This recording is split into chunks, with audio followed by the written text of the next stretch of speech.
Hey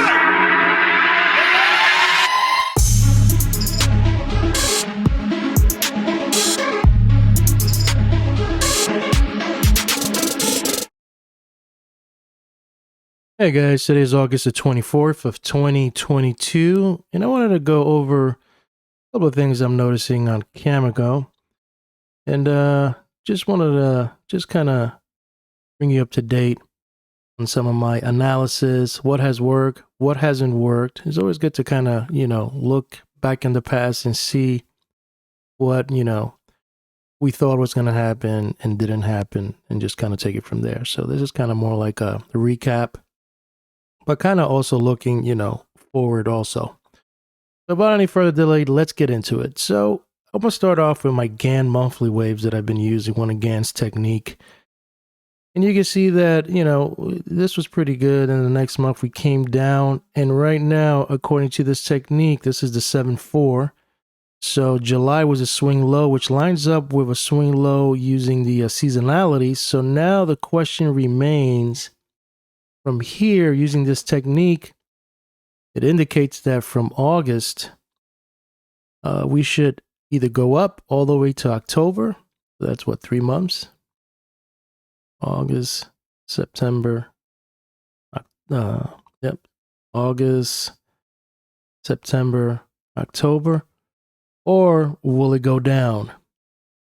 And you can see that we've just been consolidating now ever since we did that April 13 high of 32.49. July has just been sideways. June has been sideways. July has been sideways, pretty much inside what we call inside bars. And now we're in August. We're going to be ending August soon. Another inside bar. It's just been consolidating, just kind of going sideways. And eventually it's going to have a breakout. The question is it going to go to the upside? Is it going to go to the downside? I'm in the school of thought, and it's my opinion that this is a wave 5 up here. I could be wrong. And I think there's a correction coming down. Also, the weekly cycles are pointing down. One again's theory is the year of correction, which, lines up now. Where we'll pull back for a year, so there's a lot of things that, are kind of bearish in regards to where we at now in this stage. But other techniques show, there could possibly be a nice little bounce. Seasonality shows that November is a very strong month within the 5-year, 10-year, I believe the 20-year, very strong month, or the 15, 10, and 5. And within the 5 years, the seasonality, it shows that September is pretty strong too. There's other things I'm looking at into the month of September. So the question remains, are we going to have a breakout now going into September, October, November, December to the end of the year? That remains to be seen, but I just want to show you that right now, we made a swing low or seasonality low of July, Gann monthly wave low, and now the question remains, are we going to go up? Are we going to continue going sideways? Or are we going to go lower? That remains to be seen. Okay, so this is my trading view chart, monthly chart, and this is where I keep some of my notes. I just wanted to show you a few things. See this line here, the yellow line? That's called a parallel line. So you pivoted from that swing low of the March 18, 2020. And you pivoted to that first impulse, which is that July 20th of 2020. And then, it goes across, and you can see from this swing low to this swing high, you do that parallel. You see that it's been respecting it, trying to going up. Then kisses it, and then it pulls back in. And then April the 13th, it really didn't kiss it. It just kind of pulled back in, and now we're going sideways. And we've been going sideways for like the last 4 months. We've only been sideways 2 months here. Kind of did, something here, so almost similar. We never really got to kiss it this time on April the 13th of 2022. Now, this month of August, we're kind of hovering, we're battling to stay above that trend line. So the more important thing here is to see if we could continue to hold this parallel line and continue pushing higher, making higher highs and higher lows. But for now, the pattern has changed and we've been going sideways. That's the first thing. Second thing too is using Elliott Wave. I believe that this is a wave 5. I could be wrong, but you know what? Everything that I've been researching and analyzing has been indicating this is a wave 5. And that an ABC correction will be coming. Has it played out? No, I don't think it has. I'm going to show you why. This is a weekly chart. Oh, let's go back. Let's dissect all this a little better. On the monthly, we had a crossover of the MACD in June, and it's been negative ever since. So just keep that in mind. You can see that the divergence and momentum and speed, every time it goes making higher highs, has been slowly fading down. Keep that in mind. Second, MACD on the monthly is negative as of June of this year. So just keep that in mind. Now let's go down to the next time frame, which is the weekly. I know it's a lot, very clustery, but you know what? This is how my mind works, and I make notes, and I just write things, and it's like my sketchboard. So over here, this is my, I timed it wrong here. So this is wave 5. So right here in the red, this is what I call the supply zone. So anything up here is going to be, according to the bulls, the area you want to sell. Bears, area you want to sell. In the green, this is demand. So when prices reach here, or in here, or in the green, or the bottom, or even below it, all this, unless we close and it keeps pushing, that's different. But anywhere around here, from this support to down, is all demand. Supply, demand. Ever since we hit the April 13 high of 32.49, and over here like that 28 and change, I think it was at 28.49, all this right here has become supply.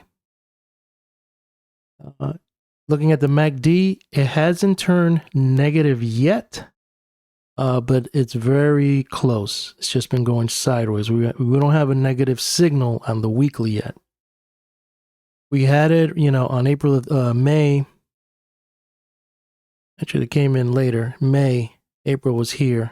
It came in, May, and it crossed over, and then it turned positive in August. And now it's just kind of going sideways. Let's open this up a little more here so we could kind of see what's happening. Bring this down. This is important. So I believe that we hit a wave 5, and I could be wrong, but I have a strong conviction that this is a wave 5. But it doesn't rule out that we could just go sideways and we could go up here and attempt to retest that. That's possible, where we could just go and try to retest this 32 and then fail and go down. That's possible. But as of right now, this is a wave 5. That's why I put ABC correction follows from here. What hasn't worked was this ABC correction here to go down. And there was a target of what? Somewhere around here. 12 that I have. If 20 got violated. 20 hasn't been violated yet, which is another technique I use of Gann's vibration points. That hasn't been violated. So this is out of the cards right now. Once we start closing below 20, then this could be in play. But the ABC correction did not play out. As you can see, it just went up and then just kind of went sideways, went up, and really didn't take out, just kind of barely try to push higher, but failed. And now you can see that we're like in a triangle pattern here. These swing low and just kind of go into sideways. There was a bull trap news that was somewhere around here. I thought this was going to really tank it, but that didn't happen. Just kind of went sideways. My notes here, Gann monthly wave, July swing low. This was the July low somewhere around here. We just got this nice little pop. June, July seasonal pattern swing low, but it was, and it did play out, but we didn't continue pushing higher. So that's why I kept raising my stop, just because I wasn't trusting this. Just thinking, looking back to the left, that weekly cycles now are down. We just hit a wave 5 potentially. So it's very risky to assume that we're gonna continue pushing higher and take out that 32 and and blow all the way to 50. But right now it's just kind of sideways. I had here of a possible ending C wave over here, but that didn't play out. And last week I got stopped out at 23.50. So I'm on the sidelines as of now, not in Cameco. I'm just watching it. I want to see what the price action is.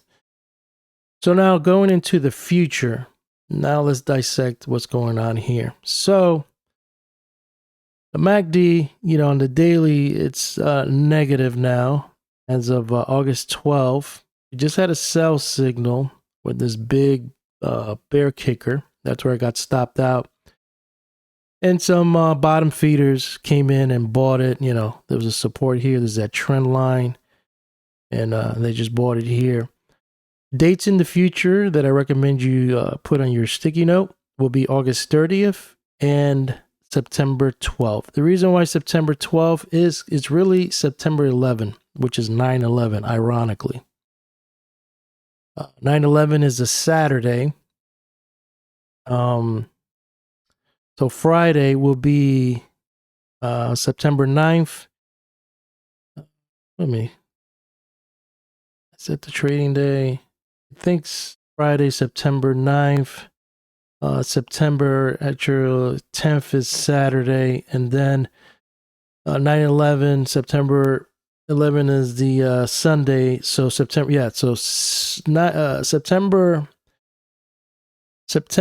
11 is a Sunday, and that's where the proprietary system I use was indicating. But since Sunday we don't trade, so you got Friday and the 12th. So I'm leaning more on the 12th, Monday, or it could happen on Friday. But the date landed on 9/11, which is on a Sunday, so they're going to be valid. It only has to work on a trading day. So those are the dates I'm watching: September 12th, August 30th, and August 18th, which I put on my Twitter feed. And then the next day we got this big flush. And this is where we're at right now. What could possibly happen? A couple of things could happen. It could maybe even flush even lower, and this could be a swing low, the 30th, and then, explode to the upside to September 12th. Or this could continue going higher from here and retest this level right here and kind of stall and do a head fake on the 30th, and then resume going higher and try to penetrate and maybe retest 32.49 into September 12th. So this one is very important here. This could be a fluctuation, point where it could be a low or it could be a high, but the end target would be September 12th.